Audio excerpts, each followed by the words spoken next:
Hey there, happy Friday afternoon. This is Wendy Harrington, and today's reflection is on ownership and possession, particularly of ideas. I saw a post that I followed through this morning on Facebook, which was really interesting, where someone had an idea and then someone else had had the same idea, and then the first person had kind of said, oh, you've stolen my idea out of my head, which is kind of interesting, isn't it? So it really made me reflect on, one, we could go down there like, really, can we steal ideas out of each other's head? That sounds kind of kooky.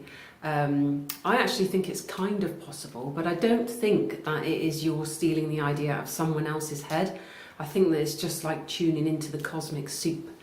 So what I wanted to share was an experience that I had one day when I was cleaning.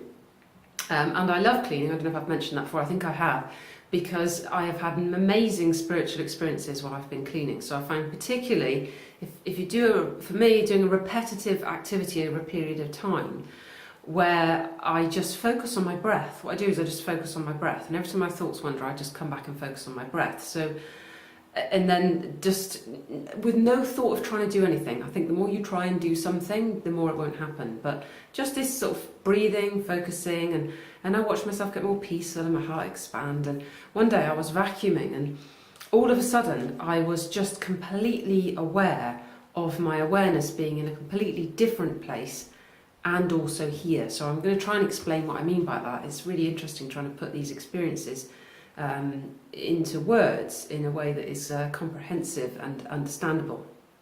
So what I could experience was that I was very well aware of this physical body, of the personality of Wendy, vacuuming the hallway, vacuum cleaner, etc. But then I also was very aware that my consciousness was elsewhere, and it felt like having a bird's eye view on everything that was happening to this ground level version of Wendy with a body. And at the time it was interesting, because as it happened, my initial thought was, oh, I fell asleep again. And I didn't even notice. I didn't notice I'd gone back to sleep. So it does feel to me that it's been this sort of awakening and then going back to sleep and then awake. So it's like awake, asleep, awake, asleep. And there are certain traditions, and I can't remember which it is, which says that, like this is like a dream world for us. Just we're so immersed in it that we really think it's real. I've really not bothered about trying to understand it all, because I think that the less we try and intellectualize it, the better. And what we want is just the experience of it, the flow of it. Then what I also became aware of, so in that expansion, is this tuning into ideas. And I've written a poem called Idea Sea. I might read that for Sunday. That it's like everything is in the idea sea, in this soup of cosmic stuff, and that we become a conduit for it. We become a receiver for it. And it always used to amaze me about how, when Darwin wrote his theory of evolution, and evolution of the species, that someone on the other side of the world, and I can never remember his name, and no one knows his name, or somebody does, was writing the same thing at the same time. So, was that guy nicking it out of his mind? Probably not. Probably just tuning into information that is available for all of us.